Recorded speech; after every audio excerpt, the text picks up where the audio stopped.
tous et bienvenue dans cette nouvelle vidéo. Alors aujourd'hui on se retrouve pour une vidéo un peu spéciale, c'était vous qui me l'avez demandé, sur les objets qui ont marqué mon enfance. Alors j'ai commencé à faire une liste et cette liste s'est divisée en une deuxième liste et puis une troisième liste. Donc je pense que ça sera un début d'une série de vidéos, je pense. Donc en gros là aujourd'hui je vais vraiment vous parler des objets qui ont marqué mon enfance et... je vous ferai une vidéo, dites-moi si ça vous tente, sur ce que je regardais à la télé quand j'étais gamine. Et aussi les films, ou est-ce que je fais télé d'un côté, film de l'autre, ou voilà. Et j'aurais voulu faire aussi une sur les jeux de société. Parce que ça fait beaucoup, je pense, dans une seule vidéo de vous parler de tout ça, ça risque de faire beaucoup. Donc là... il y a ce qu'il faut là-dessus. J'ai même stabiloté ceux dont je vais vous parler parce que je peux pas vous parler de tout parce que je n'aurai pas assez de temps.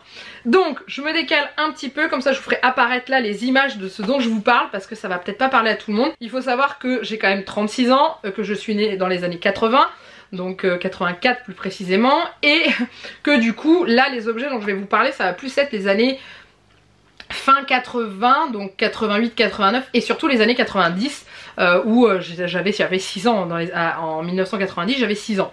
Donc du coup voilà, je vais vous parler de ça, je vais vous dire ce qui a marqué mon enfance, les choses dont quand je me suis baladée sur les sites j'ai fait oh, mais oui ça c'était trop bien, oh mais oui ça, oh mais j'ai toujours eu ça, j'ai eu... voilà.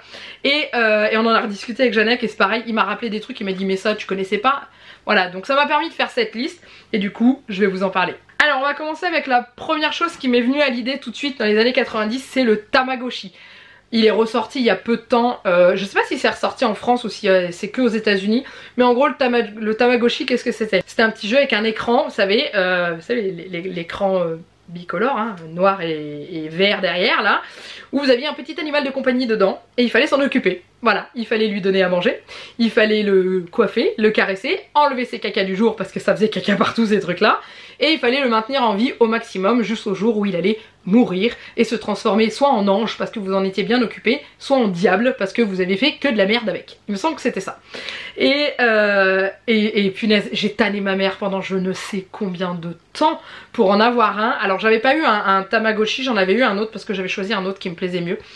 Et je me souviens que un jour j'étais partie en week-end chez mes grands-parents et je l'avais oublié. Et du coup j'avais dit à ma mère, maman il faut que tu t'en occupes, il faut que tu lui donnes à manger et tout. Donc je l'avais appelé, je lui avais expliqué comment s'en servir. Et il avait survécu tout le week-end et du coup voilà, je m'en étais occupée après. Donc ça c'est un souvenir que je garde, ça a marqué mon enfance. Bon j'en ai tué plusieurs hein, mais c'était pas mal, c'était le fait d'avoir un animal de compagnie sans les contraintes. Fallait juste faire appuyer sur des boutons pour lui donner à bouffer ou nettoyer sa litière. Enfin bref, donc ça, voilà, tous les objets que je vais vous citer, vous allez les voir apparaître ici. Dites-moi en dessous de la vidéo si c'est des objets que vous connaissez, que vous avez eu, ou que vous dites qu'est-ce que c'est que ce machin.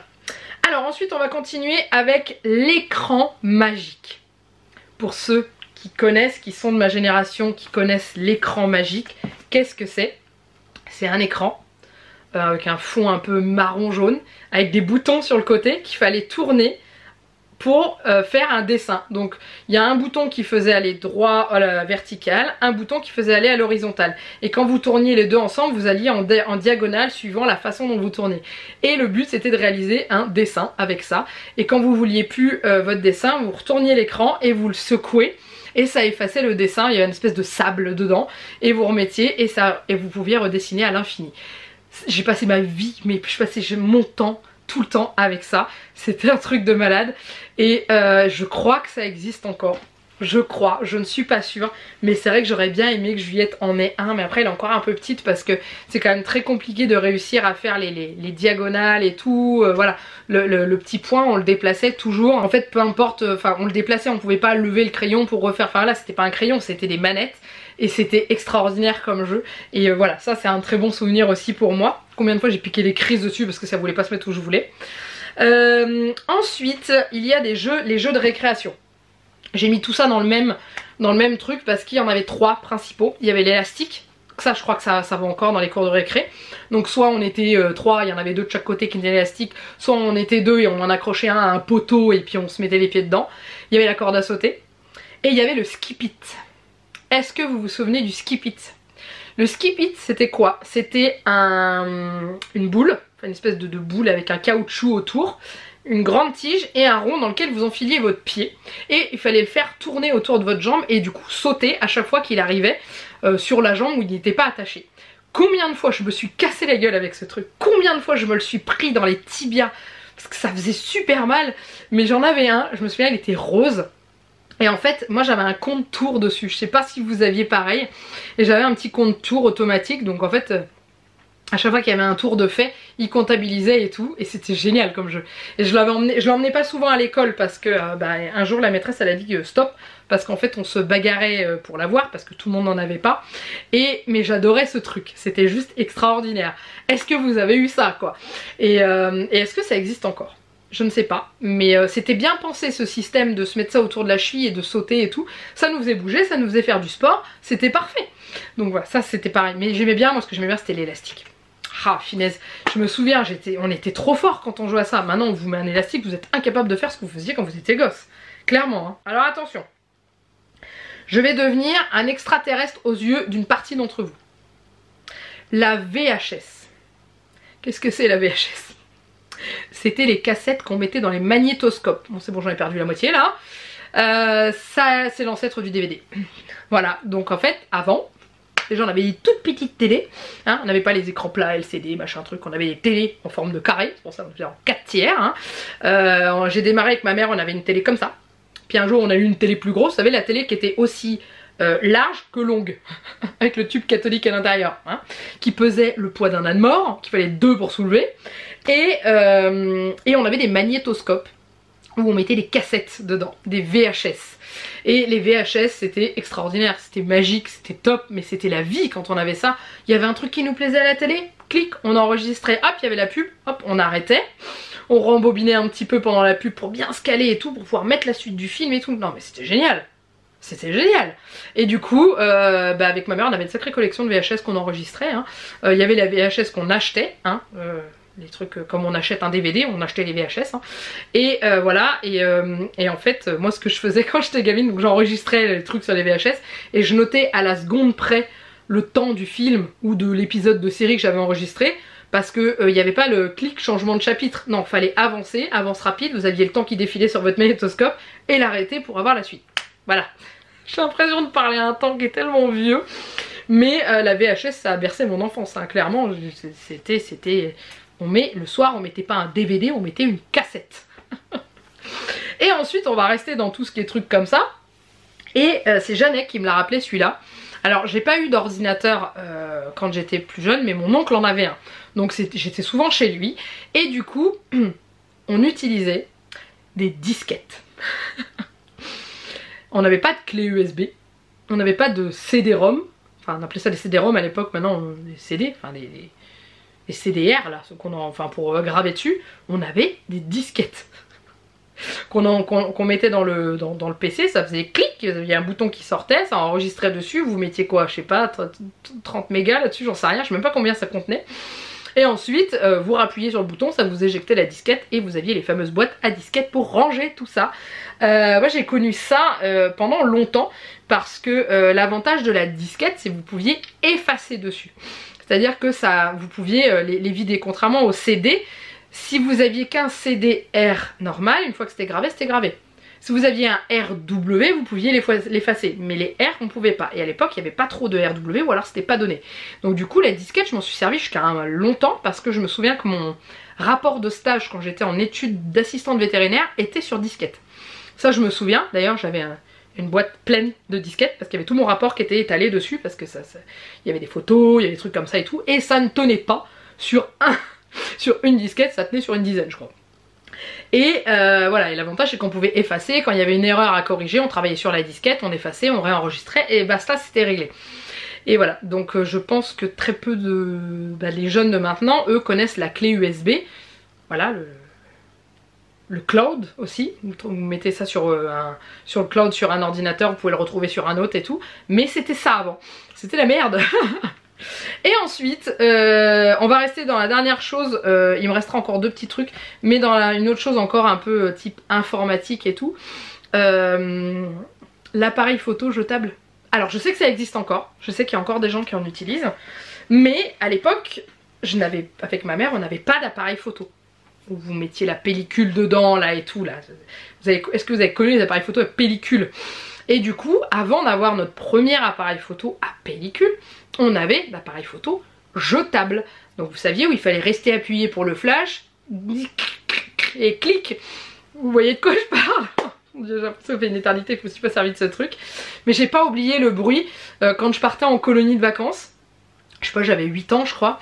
J'avais toujours un appareil photo jetable dans ma valise avec sa petite pochette.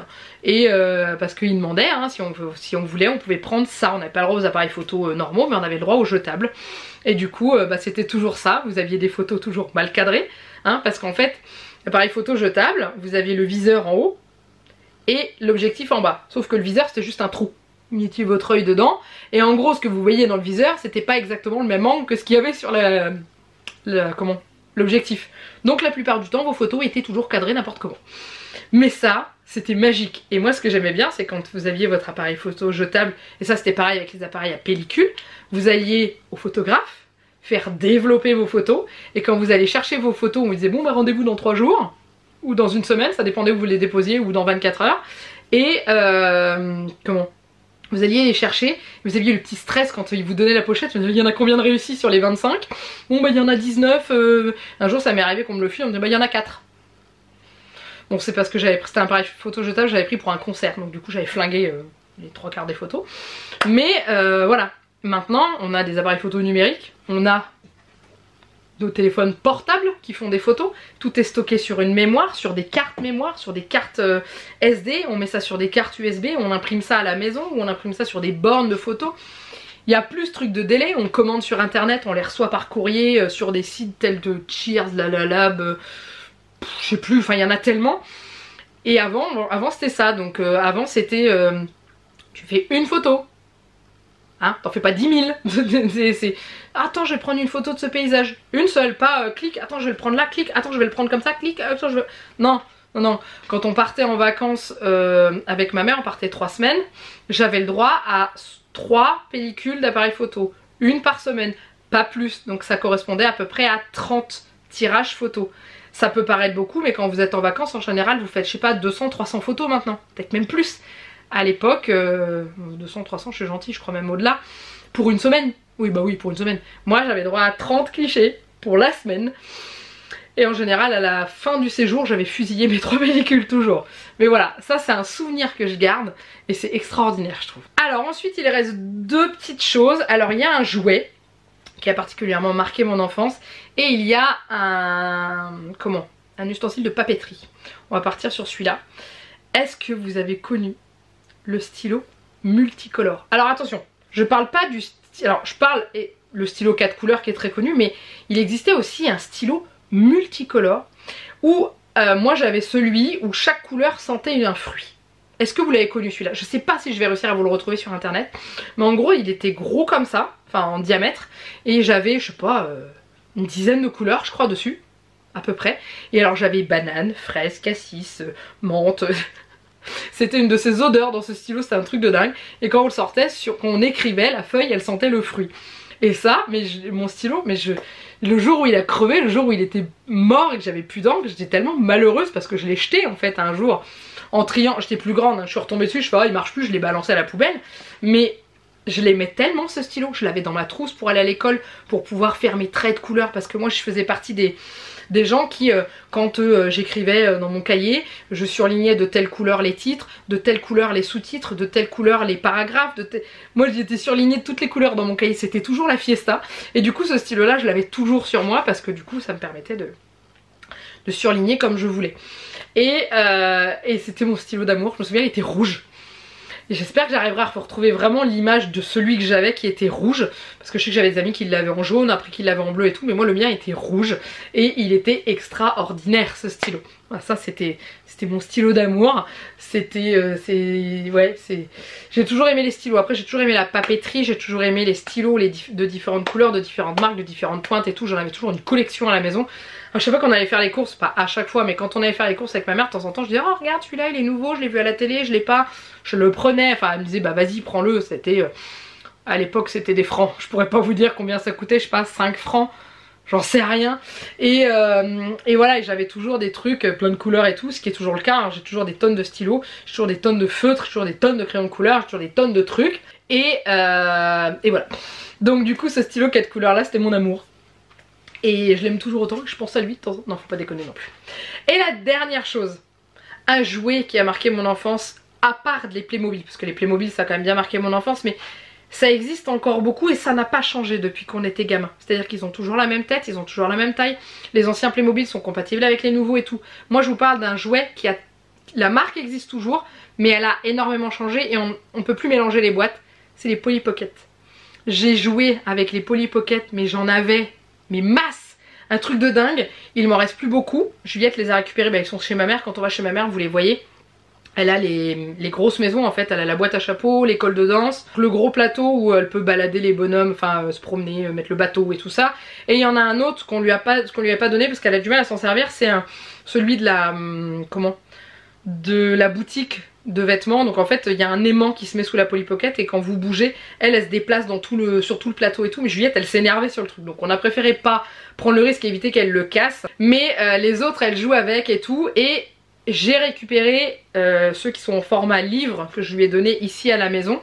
Mais malheureusement, toutes les petites boîtes individuelles, vous savez les petites boîtes qui se fermaient en forme de cœur, en forme de diamant, je ne les ai plus. Pourquoi? Parce que je les ai vendues. Et vous imaginez même pas à quel point je le regrette parce que j'ai une petite fille qui adore les Polly Pocket. Et je vous cache pas que je n'aime pas trop les nouveaux. Alors il y a eu une période où Polly Pocket elle avait grandi la poupée. Et là ils se sont remis à refaire des mini poupées. Mais j'aime plus trop la présentation parce que déjà, vous savez, les Polly Pocket, vous aviez des trous dans les petites boîtes où vous emboîtiez la poupée dedans pour qu'elle tienne debout. Là maintenant, c'est des espèces de stickers que vous collez dedans et en fait les Polly Pocket, le bas de leur corps est en espèce de caoutchouc que vous posez sur l'autocollant et elle tient debout. Alors je trouve que l'astuce est quand même assez sympathique et tout, mais j'accroche plus pareil, c'est plus pareil. Et d'ailleurs je le vois, Juliette elle aime bien jouer avec ceux que je lui ai donnés parce que ils sont... déjà ils sont beaucoup plus jolis, je trouve qu'ils sont beaucoup plus beaux, il y a beaucoup plus de détails dans les boîtes et voilà.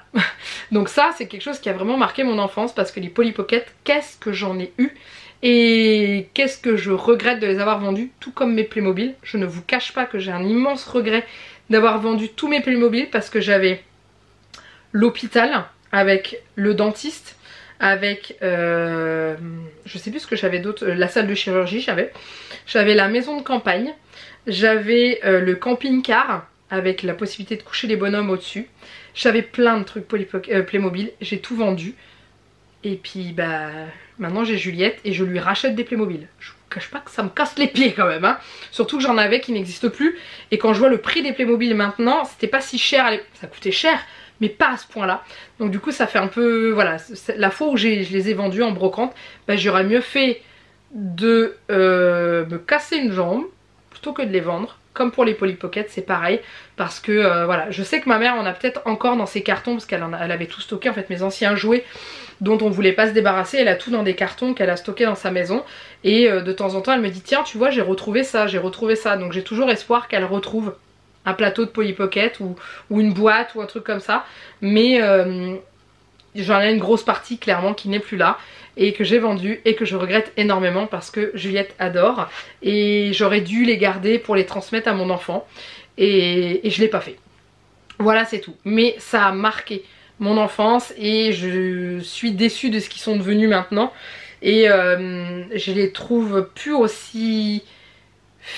Enfin, maintenant je sais pas, je les trouve trop réalistes. Enfin trop réalistes dans le sens où je sais pas, au niveau des couleurs et tout, avant c'était pastel, c'était calme, maintenant c'est des trucs bien pétants et tout et je suis pas plus fan que ça. Voilà, et j'en ai terminé, donc je vous ai sorti les 8 souvenirs, enfin, les 8 objets qui me rappellent mon enfance, sachant que j'ai trouvé autant de films, autant de séries télé et autant de jeux de société. Donc dites-moi si ça vous plairait que je continue à vous sortir ce genre de vidéos un peu nostalgique, histoire de vous replonger dans votre enfance ou de vous faire découvrir ce que les plus vieux comme moi et plus encore avec quoi on jouait quand on était gosse par rapport à ce que vous avez maintenant au niveau des jeux, parce que je sais que j'ai des ados qui me suivent, des 20-25 ans. Après il y a 10 ans d'écart, il y a des choses que vous avez dû connaître, mais je sais que j'ai beaucoup d'ados de 15-16 ans qui me suivent et du coup ça me fait plaisir de vous faire découvrir ça en fait et dites-moi si ça vous intéresse parce que c'est le genre de vidéo que j'adore tourner parce que du coup ça me replonge dans mes souvenirs d'enfance et j'adore. Voilà, je m'arrête là pour cette vidéo. N'hésitez pas à la liker, à la commenter. Dites-moi en dessous s'il y a des jeux que vous avez connus, d'autres que vous n'avez pas connus, des objets, les VHS, les disquettes, les trucs comme ça, dites-moi. Et voilà, dites-moi si ça vous a rappelé des souvenirs, si ça vous a donné envie de replonger dans vos cartons pour essayer de retrouver vos anciens jouets. Si vous les avez partagés avec vos enfants pour ce qui est des jouets. Et puis voilà, et n'hésitez pas à vous abonner à la chaîne si ce n'est pas encore fait. En tout cas, il me reste plus qu'à vous faire plein de gros bisous. Mouah, et je vous dis à très bientôt dans une prochaine vidéo. Bye bye.